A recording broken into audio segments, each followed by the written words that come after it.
Alhamdulillah alladzi arsala rasulahu bil huda wa dinil haq liyudhhirahu 'alad dini kullih wa kafa billahi syahida. Asyhadu an la ilaha illallah wahdahu la syarika lah wa anna Muhammadan abduhu wa rasuluh. Amma ba'du. Hadirin ikhwatu iman rahimakumullah. Kajian di saat ini kita akan meneruskan setelah kemarin kisah Goronik sudah kita bahas, kisah yang batil, kisah yang tidak menjadikan rujukan bagi kita. Dan kisah Goronik ini disematkan antara hijrah ke Habsyah pertama kali dan kembalinya mereka plus hijrah Habsyah kedua. Jadi ada sedikit pembahasan kemarin tentang Goronik. Intinya kisah Goronik itu kisah di mana Nabi mengiyahkan, memuji patung Lata, Uzza, Manat, patung-patung saat itu dipuji oleh Rasul. Dan itu bagi sosok Nabi tidak mungkin ya, karena Nabi itu termaksum tidak untuk memuji patung-patung di saat itu. Jadi kisah Goronik itu kisah yang batil, tidak bisa dijadikan hujjah. Kemudian kemarin ketika para sahabat diperintah oleh Rasul untuk hijrah ke Habsyi, itu juga berdasarkan surah yang tersirat dalam surah Al-Kahfi, surah Az-Zumar dan lain sebagainya. Kemudian bersilang pendapat hijrahnya mereka itu berapa orang, tapi yang disebutkan dalam kitab Lu'lu' Maknun itu 11 orang laki-laki dan 4 orang perempuan. Sekitar tahun ke-5 itu sepakat semuanya tahun ke-5 kenabian. Jadi setelah Muhammad jadi nabi 5 tahun kemudian, nah ini hijrah. Dan itu terbayang oleh kita bagaimana beratnya tantangan para sahabat saat itu. Dan bertepatan bulannya itu bulan sekarang ya, bulan Rajab. Bulan Rajab. Jadi bulan Rajab itu bulan di mana mereka hijrah dari Makkah ke Habsyah ke Ethiopia. Nah, kemudian ada kisah Goronik di situ bahwa Nabi menyanjung, bahkan orang kafir Quraisy juga mereka bersujud ya, ikut sujud, padahal Nabi sujud di saat itu adalah sujudul Quran, sujudul tilawah, di mana turun surah An-Najm. Di situ ada ayat sajdah, maka dituntut untuk sujud. Tetapi orang-orang musyrik pun ada yang mengatakan mereka juga ikut sujud. Tapi kesimpulannya bukan sujud tilawah, karena kata Syekh Al-Azimi hafizahullahu ta'ala, kata beliau, kenapa mereka orang-orang kafir sujud? Was-sahih anna haula'il kuffar innama sajadu li balaghatil Qur'an. Karena mendengar keindahan Al-Qur'an, mereka pertama kali mendengar Quran ini ya di surah An-Najm, maka mereka pun ikut sujud. Ikut sujud. Ini sujudul Quran, sujud tilawah. Nah, kalau yang ini kisahnya benar. Dan banyak ya kisah-kisah bagaimana sahabat-sahabat saat itu zaman jahiliyah masuk Islam karena hanya mendengar lantunan ayat Quran. Bagaimana masuk Islamnya Jubair bin Mut'im, bagaimana kisah So'ah bin Muawiyah dan lain sebagainya. Itu semuanya sudah jelas bahwa Al-Quran turun sebagai mukjizat. Nah, hadirin waktu iman, ketika orang-orang muslim, orang-orang mukmin yang ada di Habasyah, di Habsyi, Ethiopia, mereka mendengar sampai bahwa balaghahum anna ahla Makkah aslamu, sudah sampai di mereka itu, kalau disebutkan tadi ada 11 orang laki-laki dan 4 orang perempuan dengan pasangannya itu ya, mendengar berita bahwa penduduk Makkah banyak yang masuk Islam. Bahkan ada yang mengatakan waqad sajadu ma'an nabiyyi, dan mereka pun ikut sujud bersama Nabi. Nah, di antara orang-orang muhajirin akhirnya ketika mendengar di Ethiopia itu ya, mendengar banyak yang masuk Islam, maka kata mereka orang-orang muhajirin Muhajirin ini maksudnya bukan muhajirin ke Madinah ya, belum sampai. Orang-orang muhajirin yang mereka hijrah ke Habsyi, mereka mengatakan asyairuna ahabbu ilaina. Jadi ada kekangenan, kecintaan mereka terhadap keluarga mereka di Makkah. Karena kemarin kita sudah jelaskan bagaimana beratnya tantangan sahabat yang hijrah ke sana. Apalagi hijrah yang kedua kali, hadirin ikhwatu iman, itu lebih berat lagi tantangannya. Kenapa? Karena orang kafir tidak mau orang-orang mukmin kembali lagi ke Habsyi, ke Habasyah itu. Jadi tantangan lebih berat kalau yang kedua.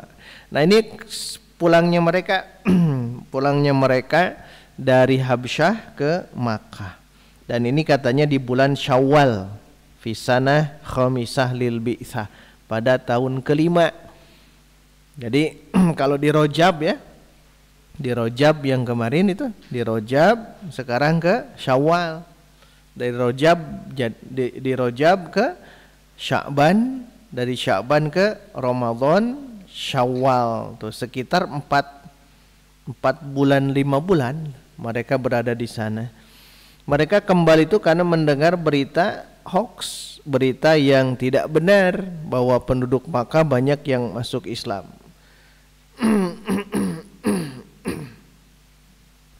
Dan di bulan Syawal tahun kelima itu juga mereka pulang dari Habasyah ke Makkah. Hatta idza kanu duna Makkah, sehingga ketika mereka mendekati kota Makkah dengan beberapa saat, tabayyanat lahumul haqiqah, maka secara benar, secara hakikat jelas bagi mereka bahwa ini berita hoax. Jadi jauh-jauh ya pulang ke Makkah karena disinyalir banyak yang masuk Islam, termasuk mungkin kisah-kisah yang tadi Goronik itu. Nah, akhirnya mereka mengetahui bahwa orang-orang musyrikin semakin kuat, semakin kasar, semakin keras lagi untuk menentang Allah dan Rasul bersama kaum muslimin. Jadi ke Allah, ke Rasul, ke kaum muslimin banyak menentang. Akhirnya fahamu birruju ila ardil Habasyah. Akhirnya mereka pun ingin kembali lagi balik ke Habasyah. Ya, sambil mereka mengatakan qad balagna Makkata fadakhalu Makkata walam yadkhul ahadun minhum illa mustakhfiyan au fi jiwari rajulin min Quraisy wa ada ba'duhum ilal Habasyah.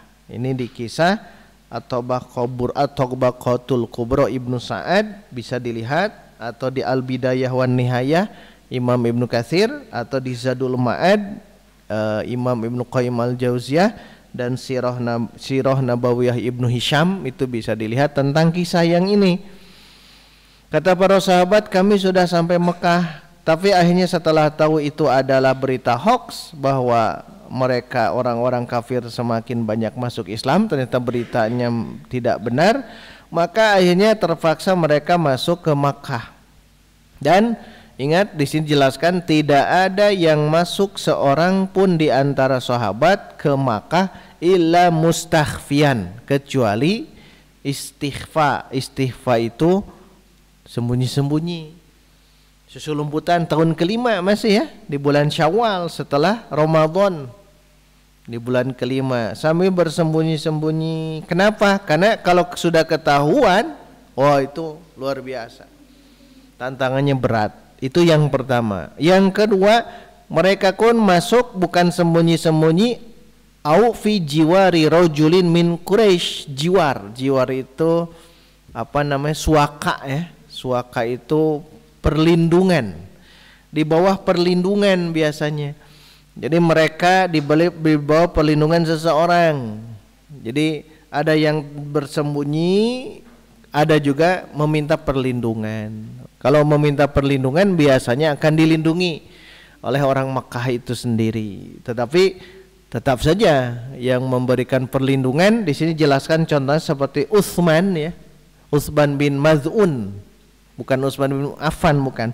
Utsman bin Maz'un, beliau masuk dengan suaka, dengan perlindungan. Siapa yang melindunginya? Fi jiwari Al-Walid bin, nah yudahnya Al-Walid bin Al-Mughirah dia melindungi Utsman bin Maz'un. Karena kuat ya hubungan dia itu dengan Al-Walid bin Al-Mughirah. Tapi akhirnya Utsman bin Maz'un nantinya menolak juga ya kisahnya. Menolak, bahkan beliau memproklamirkan diri gitu. Memproklamirkan diri bahwa tidak harus ada lagi perlindungan, hanya dengan Allah. Ya, Utsman bin Maz'un seperti itu. Bahkan Al-Walid bin Al-Mughirah yang dia orang pertama kali menyebut Nabi sebagai tukang sihir, disebut syair tidak bisa, disebut ini tidak bisa, akhirnya tukang sihir. Jadi Al-Walid bin Al-Mughirah yang surah apa itu? Al-Muddathir, Zarni wa man khalaqtu wahida dan sebagainya. Al-Walid juga mempersaksikan kepada orang-orang Quraisy bahwa dia berlepas diri sebagai penanggung jawab terhadap Utsman bin Maz'un. Kata Al-Walid, "Ushidukum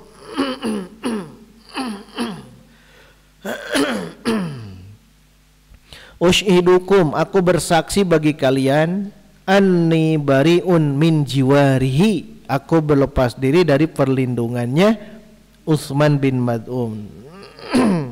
Kemudian Utsman bin Maz'un pun meninggalkan Al-Walid bin Al-Mughirah. Ada perbincangan juga di sini. Labid bin Rabi'ah dalam satu majlis Quraisy ya, menyenandungkan syairnya sebelum Labid bin Rabi'ah masuk Islam. Nanti dia masuk Islam. Sebelum dia masuk Islam, kemudian dia melantunkan syair nasyidnya. Kemudian Utsman bin Maz'un pun duduk di situ. Kata Labid dalam syairnya, ala kullu syai'in ma khalallah batilu. Ingatlah segala sesuatu selain dari Allah itu batal. Jadi penamaan Allah itu sudah biasa ya, orang-orang jahiliyah juga. Kata Labid, ala kullu syai'in ma khalallaha batilu wa kullu na'imin la mahalata zailu. Karena syair itu biasanya sesuai dengan qawafinya ya, akhirannya. Kalau lam, kalau domah, sudah jadi kebiasaan ahli-ahli orang Arab itu ahli syair seperti itu. Di bait awalnya, ala kullu syai'in ma khalallah batil. Ingat segala sesuatu selain Allah semuanya batal. Maka Utsman pun mengatakan, sodakta, Anda benar. Labid meneruskan syairnya, wa kullu na'imin la mahallata zailu. Dan seluruh nikmat-nikmat sudah dipastikan akan hilang. Wa kullu na'imin, dan setiap nikmat-nikmat itu la mahalata, tidak ada yang lainnya atau dipastikan gitu. Dipastikan zailu itu hilang, akan musnah. Utsman bin Maz'un mengatakan kadzabta, kalau tadi sodakta, segala sesuatu selain Allah itu batal. Nah, sodakta. Yang kedua, setiap nikmat itu dipastikan akan hilang, akan sirna. Tapi Utsman bin Maz'un mengatakan kadzabta, Anda dusta. Nah, karena dia mengatakan na'imul jannah la yazulu, kenikmatan surga tidak akan pernah hilang. Ruwas talabidnya. Nah, kisah ini sajalah, ini kisah tentang bagaimana kebiasaan orang-orang Arab ketika ada dalam riungan-riungan itu saling mengagungkan syair yang mereka buat-buat sendiri. Tetapi akhirnya dibantah ya. Biasanya jarang membantah karena Labid bin Rabi'ah itu salah seorang syair-syair terkenal, tidak ada bantahan. Tapi tadi oleh Utsman bin Maz'un dibantah. Berarti terbayang oleh kita kecerdasan Utsman bin Maz'un. Itu contoh saja. Belum nanti Abu Salamah. Abu Salamah juga datang dari Dari Habsyi, dari Habasyah, dari Ethiopia. Abu Salamah masuk ke Mekah itu dalam suaka juga ya. Dalam perlindungan. Ini perlindungan langsung ke Abu Thalib.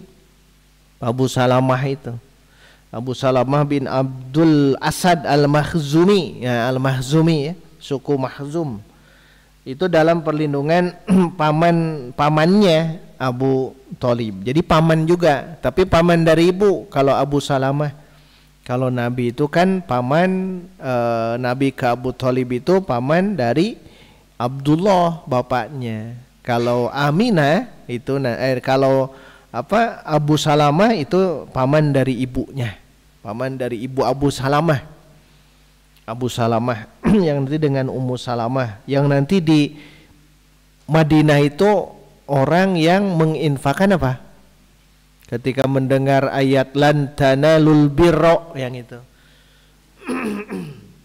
Tidak akan mendapatkan bir hatta tunfikum mimma tuhibbun. Salah satunya adalah Abu Salamah. Abu Salamah menginfakkan sebidang kebun yang ada di dekat Masjid Nabawi. Itu Abu Salamah. Abu Salamah namanya Bayruha ya. Bayruha, satu kebun kurma yang sangat dia cintai. Abu Salamah ini. Baik, kita teruskan. Akhirnya meminta perlindungan suaka kepada Abu Thalib. Nah, kalau oleh Abu Thalib ya tentunya akan dilindungi. Innahu stajara bi wa huwa ibnu ukhti, kata Abu Thalib. Dia itu meminta perlindungan kepada aku dan dia itu anak dari saudariku. Wa in ana lam amna ibna ukhti lam amna ibna akhi. Intinya dia Abu Thalib akan melindungi gitu. Akan ada orang-orang kafir Quraisy mengganggu Abu Salamah, nah tidak bisa karena adanya Abu Thalib. Termasuk Nabi juga ya. Nabi juga sudah jelas sejak dulu dilindungi. Beda dengan paman yang satu lagi, yaitu siapa? Abu Lahab. Abu Lahab dia bukan lagi menghalangi, tapi memaksimalkan segala yang dia punya, dirinya, istrinya, anaknya, hartanya, semuanya itu digunakan untuk menghalangi perjuangan Rasulullah Sallallahu Alaihi Wasallam. Nah, itu diantaranya ya, diantara perlindungan-perlindungan. Jadi Abu Salamah minta perlindungan, Utsman bin Maz'un pun minta perlindungan. Nah, ketika sepulang mereka itu akhirnya berat juga ya, harus menghadapi orang-orang kafir Quraisy yang semakin hari semakin kuat. Apalagi ada poin penting di sini, bagaimana orang-orang Quraisy bernegosiasi kepada Nabi untuk bukan kepada Nabi, orang-orang kafir Quraisy bernegosiasi kepada Abu Thalib dalam masalah Nabi. Jadi kalau dari awal sudah jelas ya, di awal sudah kita jelaskan. Ini kali berapa kalinya mereka datang ke Abu Thalib. Bahkan kalau di dalam Rahiq Maktum itu dijelaskan berapa jumlahnya. Sekitar 25 orang ya datang kepada Nabi untuk datang kepada Abu Thalib untuk negosiasi, bernegosiasi kembali. Dulu sudah bernegosiasi, di sini juga bernegosiasi. Karena orang Quraisy yakin mereka bisa menyiksa orang-orang yang lemah. Orang Quraisy yakin bisa menyiksa orang-orang Muslim yang lemah dan bisa saja untuk menghukum, membunuh, bahkan itu bisa. Tetapi terhadap dakwahnya Nabi mereka berat, baik dengan cara istihza, istihza itu dengan cara memperolok-olok, atau dengan apapun yang mereka lakukan, termasuk dengan cara mufawadah terhadap Abu Thalib. Mufawadah negosiasi, meminta negosiasi terhadap Abu Thalib agar Abu Thalib memasrahkan Rasul dan mereka siap untuk membunuhnya. Akhirnya mereka pun datang kepada Abu Thalib di kali yang lain dan mereka mengatakan kepada Abu Thalib, ya Abu Thalib, innalaka sinnan, wahai Abu Thalib, engkau punya sin, usia ya, atau senior berarti ya, senior, syarafan, kemuliaan, manzilatan, kedudukan fina terhadap kami, engkau punya kedudukan yang agung di hadapan kami. Wa inna ibna akhika, tapi anak saudaramu ini, yaitu Muhammad ya, anak saudaramu ini yu'zina fina dina, dia mengganggu kami di tempat-tempat kami, wa fi majalisina, tempat duduk kami, wa inna qadis tanhaina kamin ibni akhika falam tanhahu anna, dulu pernah aku memohon engkau larang terhadap anak saudaramu tapi engkau tidak melarangnya. Wa anna dan kami wallahi demi Allah la nasbir. Nah ini berarti kan dari awal mula minta perlindungan kepada Nabi, 5 tahun kemudian, ini kan tahun kelima, 5 tahun kemudian la nasbir, kami tidak bersabar. Atas apa? Ala hadza min syatmi abaina, terhadap celaan nenek moyang kami, wa tasfihi ahlamina wa aibi alihatina, tidak sabar ketika menghadapi anak saudaramu yang selalu mencela sembahan-sembahan kami dan sebagainya, hatta taqaffahu anna, hingga engkau menahannya untuk kami, au nunaziluhu, atau kami yang akan turun tangan, wa iyyaka fi dzalika hatta yahlika ahadul fariqaini, sampai nanti ada dua kelompok yang salah satu di antaranya akan saling menghancurkan. Maka akhirnya semakin besar Abu Thalib untuk menjaga Nabi, karena mereka terus-terusan.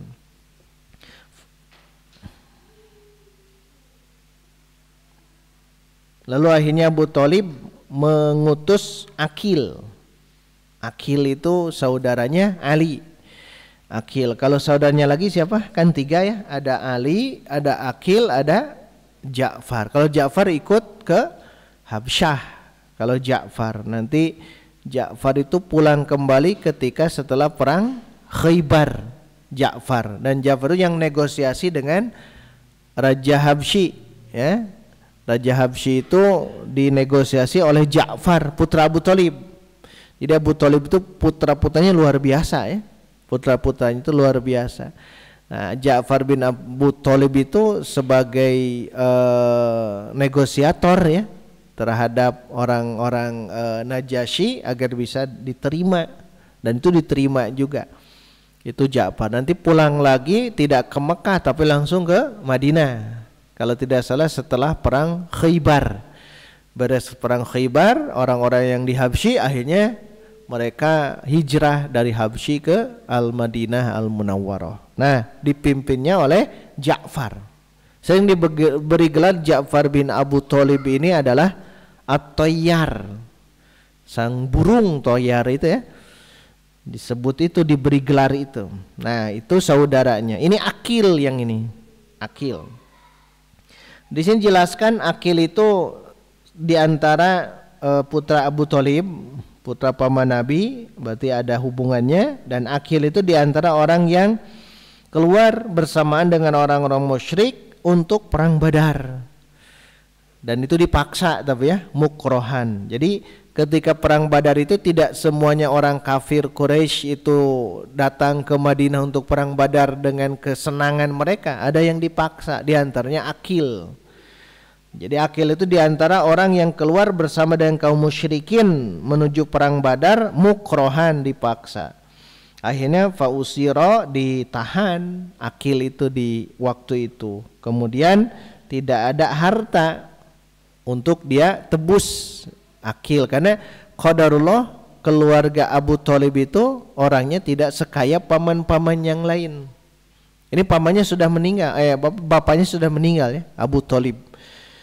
Tidak ada harta. Lalu paman Nabi yaitu Abbas. Nah, Al-Abbas bin Abdul Muttalib menebus Aqil inilah. Kemudian Aqil mendatangi Nabi lalu masuk Islam sebelum perjanjian Hudaybiyah. Itu diantaranya.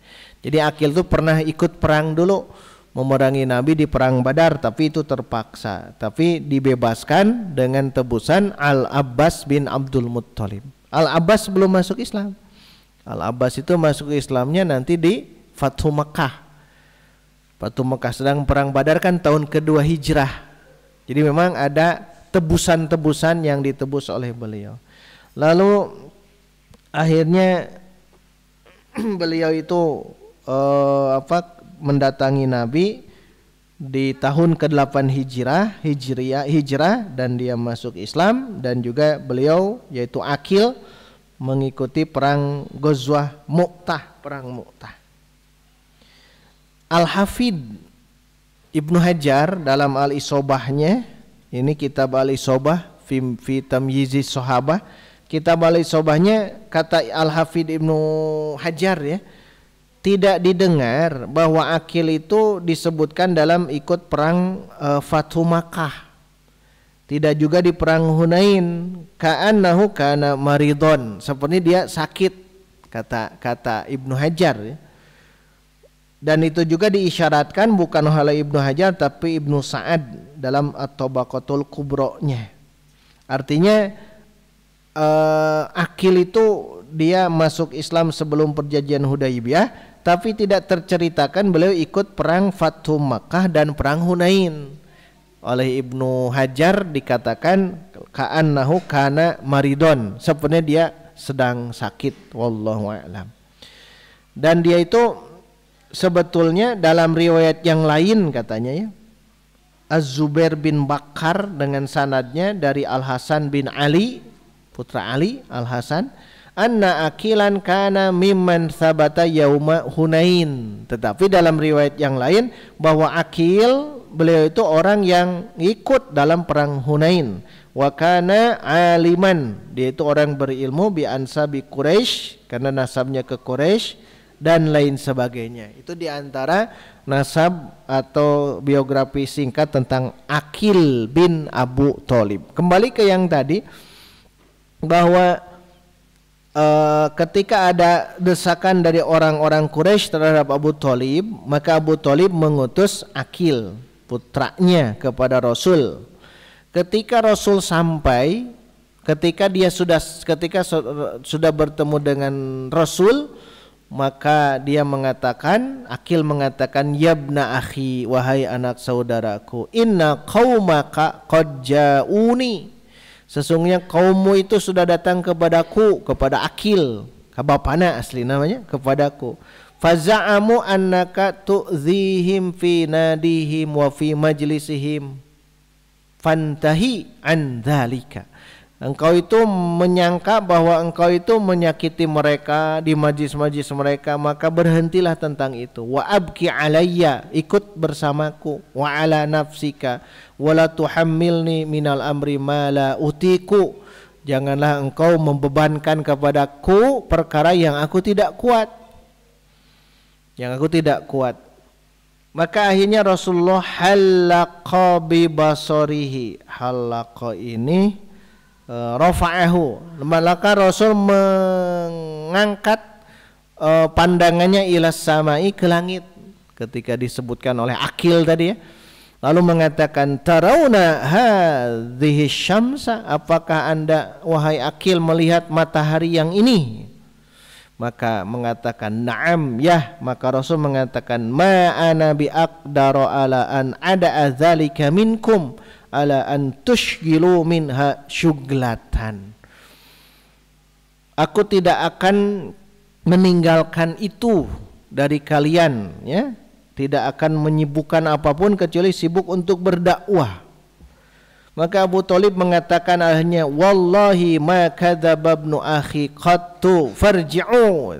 Ketika dalam satu kumpulan itu Abu Thalib mengatakan, wallahi, demi Allah, anak saudaraku ini tidak pernah berdusta.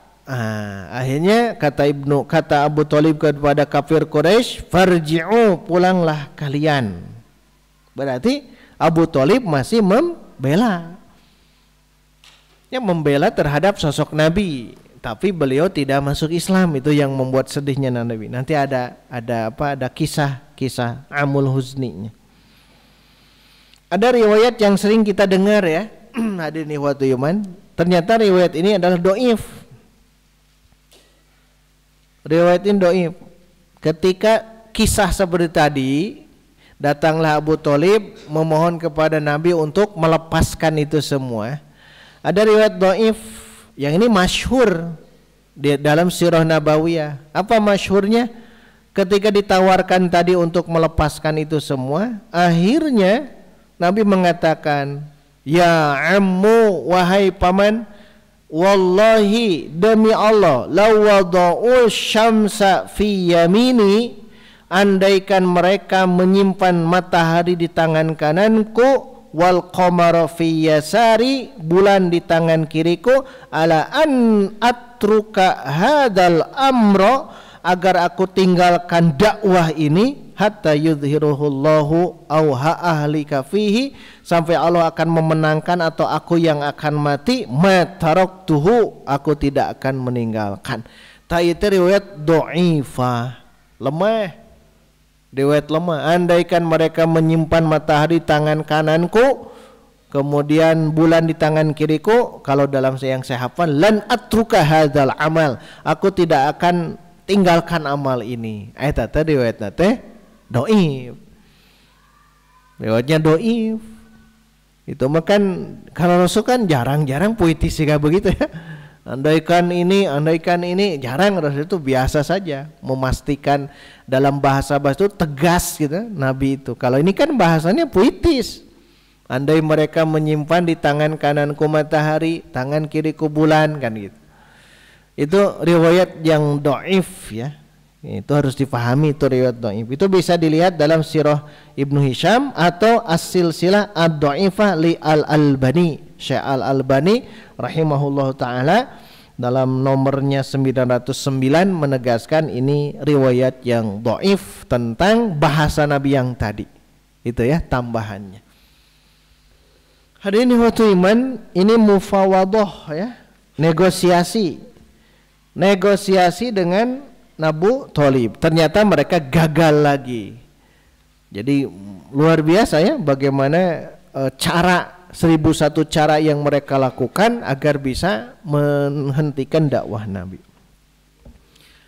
Kemudian ada cara yang berikutnya, hadirin ikhwati iman.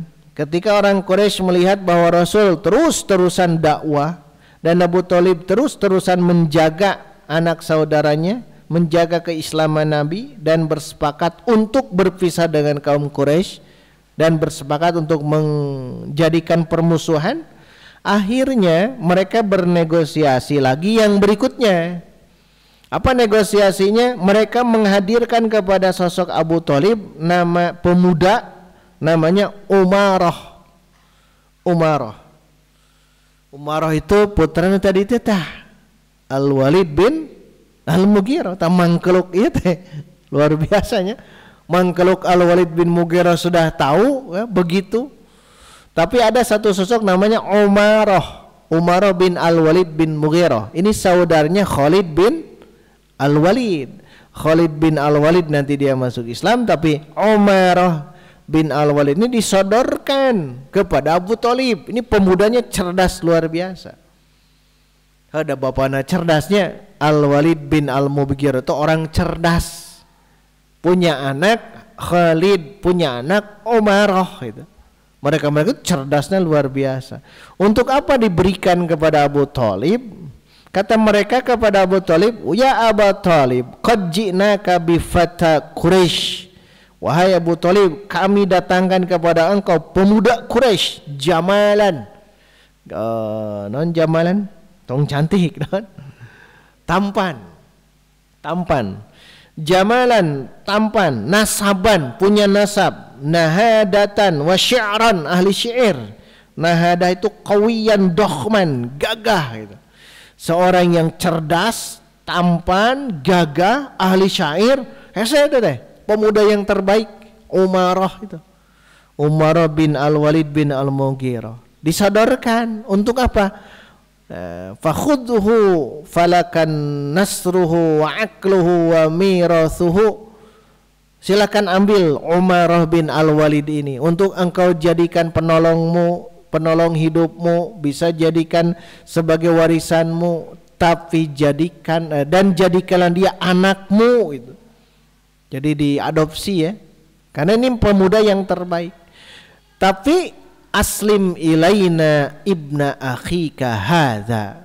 Tapi syaratnya pasrahkan kepada kami anak saudaramu itu yang sudah berani menyelisih agama kita, agama nenek moyang kita, memecah belah kaum kita dan sudah menganggap kita orang-orang bodoh. Kami akan bunuh dia. Asal kami akan berikan ini pemuda ini, dan asal engkau berikan negosiasi yang itu. Tuh nabikan kaki itu Abu Thalib hayang naon wae gitu. Kalau hayang ingin harta diberikan, ingin pemuda yang terbaik diberikan, umarah. Tapi apa yang dikatakan oleh Abu Thalib, syairnya muncul lagi, syair-syairnya. Syair-syair terkenal Abu Thalib itu ada kan ya? Dalam syair-syair jahili itu dikenal, terkenal. Intinya Abu Thalib menolak. Intinya Abu Thalib menolak untuk menukarkan Muhammad dengan Umarah bin Al-Walid bin Al-Mughirah. Pada orang yang cerdasnya luar biasa. Akhirnya, terakhir ya, akhirnya ketika mereka negosiasi dengan Abu Thalib dengan obrolan biasa tidak berhasil, dengan memberikan pemuda atau memberikan keinginan-keinginan yang diinginkan oleh Abu Thalib, baik harta, pemuda, tahta dan sebagainya juga tidak diberikan, maka akhirnya mereka muhawalatut tughat igtiyalal Rasul sallallahu alaihi wasallam. Akhirnya mereka itu mencoba untuk tughat. Tuh itu sudah melampaui batas. Apa? Ingin membunuh. Terakhir di sini ingin membunuh Nabi Muhammad sallallahu alaihi wasallam. Di suatu malam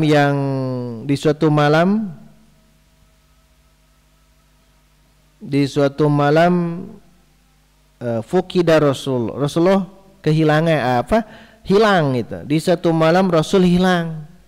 Maka Abu Thalib dan paman-pamannya itu akhirnya singkat cerita mencari, tapi tidak mereka dapatkan Muhammad ada di mana. Lalu Abu Thalib mengumpulkan para pemuda dari Bani Hashim, dari Bani Al-Muttalib. Kemudian singkat cerita mencari tahu di mana sosok Nabi Muhammad, karena di satu malam Nabi Muhammad tidak ada. Kemudian terus mencari tahu di mana keberadaan Nabi. Maka di antara pemuda terus-terusan mencari, termasuk Zaid bin Harithah.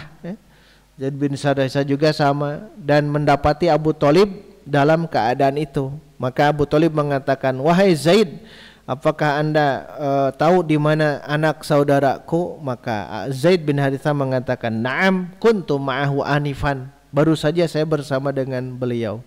Kemudian Abu Thalib mengatakan, la adkhulu baiti abadan hatta arahu. Aku tidak akan pernah masuk ke rumahku selamanya sebelum aku melihat anak saudaraku. Saking cintanya. Kecintaan Abu Thalib itu luar biasa. Ya semalam tidak ada kan, dipilari itu. Saking cintanya Abu Thalib kepada Rasul. Lalu Zaid pun keluar dengan bergegas sehingga mendatangi Rasulullah, dan Rasul sedang ada di Darul Arqam. Nah ini sering kita jelaskan. Kebiasaan Nabi itu di Darul Arqam. Untuk apa? Dakwah, mengajar. Ajarkan ilmu terus ya. Itu harus dibiasakan. Keilmuan agama itu di zaman itu di Darul Arqam. Dan bersamaan dengan itu beliau bersama dengan para sahabat saling berbincang-bincang. Lalu Zaid bin Harithah ya. Zaid bin Harithah itu anak Nabi, anak adopsi maksudnya, anak adopsi Nabi, Zaid bin Harithah. Nanti Zaid bin Harithah punya anak namanya Usamah bin Zaid, pemuda yang menjadi panglima perang selepas Khalifah Abu Bakar As-Siddiq.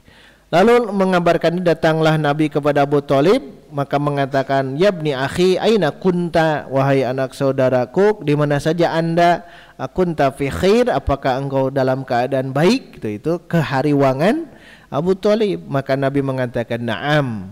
Maka akhirnya udkhul baitaka, masuklah ke rumahmu. Rasul masuk ke rumah ketika pagi hari. Kemudian panjang ini kisahnya.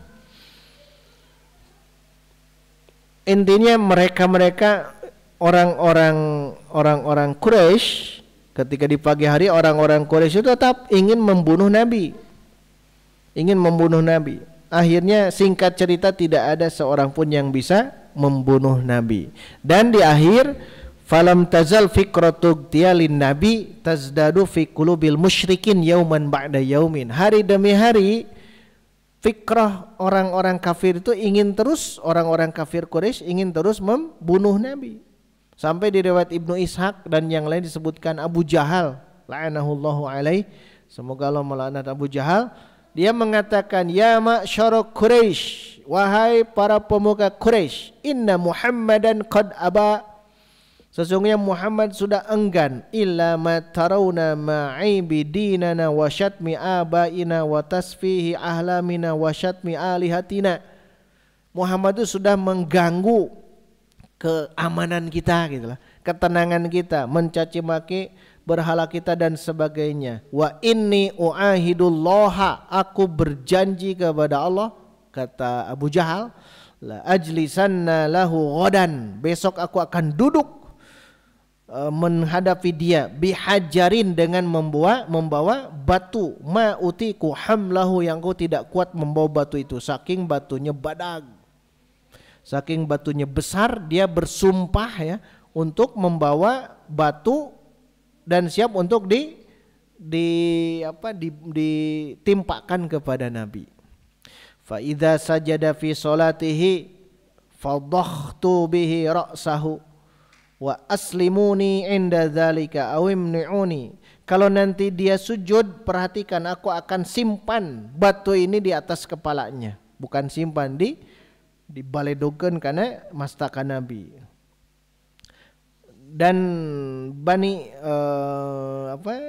maka singkat cerita, falamma asbaha, ketika di waktu pagi harinya Abu Jahal mengambil batu itu sebagaimana disifatkan yang tadi, kemudian dia duduk menunggu Rasul ya. Kemudian Rasul datang itu di Makkah, di Ka'bah, biasa Rasul sholat di situ ya. Kemudian beliau di situ dan Rasul di Makkah saat itu, dan kiblatnya masih menuju Syam. Fakana idza shalla, ketika dia salat antara Ruknul Yamani dan Hajar Aswad, lalu menjadikan Ka'bah itu antara dia dan antara Syam, lalu Nabi berdiri salat. Singkat cerita, maka mereka orang-orang kafir Quraisy duduk di situ untuk melihat, memperhatikan apa yang dilakukan oleh Abu Jahal. Falamma sajada Rasulullah, ketika Rasulullah sujud, maka Abu Jahal membawa batu yang besar itu dan menghadap ke Nabi. Tetapi ini qadarullah ya, Allah sudah menjaga Nabi dalam kemaksumannya. Ketika itu juga hatta idza dana minhu, ketika sudah dekat dengan Nabi dengan membawa batu besar, Nabi sedang sujud, raja'a munhaziman muntaqi'an launuhu mar'uban. Jadi sudah ketika dia sudah dekat, balik lagi dan wajahnya sudah berubahnya luar biasa. Mun bahasa urma pias. Saking takutnya Abu Jahal di saat itu. Tangannya sudah kering, maksud qad yabisat yadahu ala hajarihi. Ketika dia bawa batu sudah tidak bisa bergerak apa-apa. Sampai dia melemparkan batu tersebut dari tangannya dan dia berdiri menghadapi orang-orang kafir Quraisy dan mereka mengatakan, malaka ya Abul Hakam, ada apa gerangan wahai Abul Hakam? Maka kata Abu Jahal, panggilannya Abul Hakam, qumtu ilaihi li af'ala bihi ma qultu lakumul barihah, aku akan melakukan sebagaimana aku katakan di waktu malam yang kemarin. Falamma danautu minhu, tapi ketika aku mendatangi dia, aradali dunahu fahlun minal ibil. Fahlun minal ibil. Ada tiba-tiba datang kepadaku fahlun minal ibil, sekelompok unta-unta yang besar. La wallahi ma ra'aitu mithla hamatihi, demi Allah tidak pernah aku melihat unta yang sebesar itu. Wala mithla qasaratihi wala an yabihi li fahlin qattu, tidak aku pernah melihat bagaimana keadaan unta yang sangat besar itu. Fahamma bi an yakulani, dan dia ingin memakanku.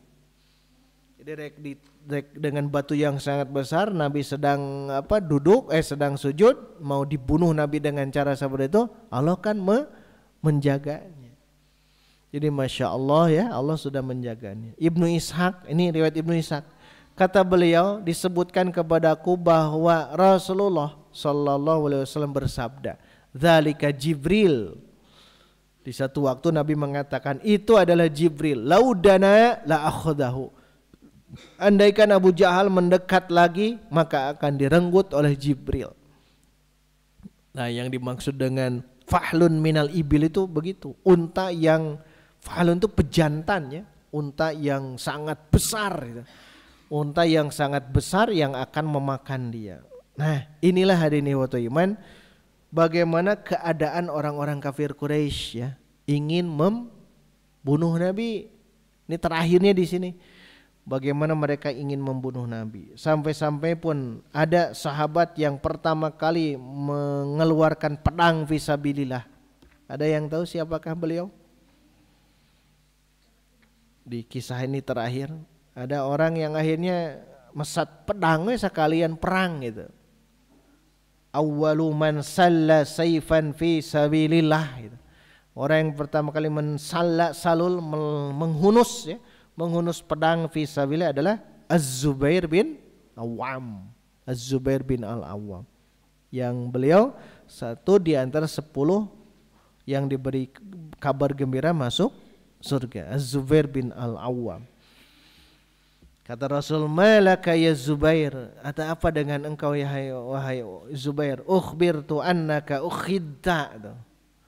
Ada kabar kepadaku bahwa engkau itu akan dibunuh. Maka Zubair bin Awam pun akhirnya beliau turun tangan gitu. Dan yang pertama kali mengeluarkan pedang dari sarungnya itu adalah Az-Zubair bin Awam. Akhirnya dari riwayat Ibnu Abi Syaibah ya, Imam Ahmad juga sama meriwayatkan, akhirnya Nabi fasalla alaihi wa da'alahu wali sayfihi.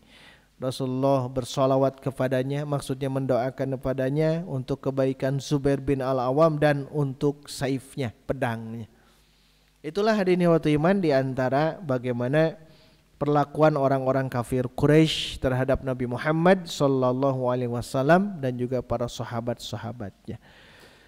Dan nanti ada kabar gembira ya, pertemuan berikutnya kabar gembira di mana paman Nabi nanti bisa masuk Islam, yaitu Hamzah bin Abdul Muttalib.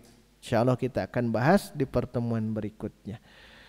Demikian yang dapat kita bahas. Aqulu qouli hadza wa astaghfirullah li wa lakum. Rabbana atina fid dunya hasanah wa fil akhirati hasanah wa qina adzabannar. Wassalamualaikum warahmatullahi wabarakatuh.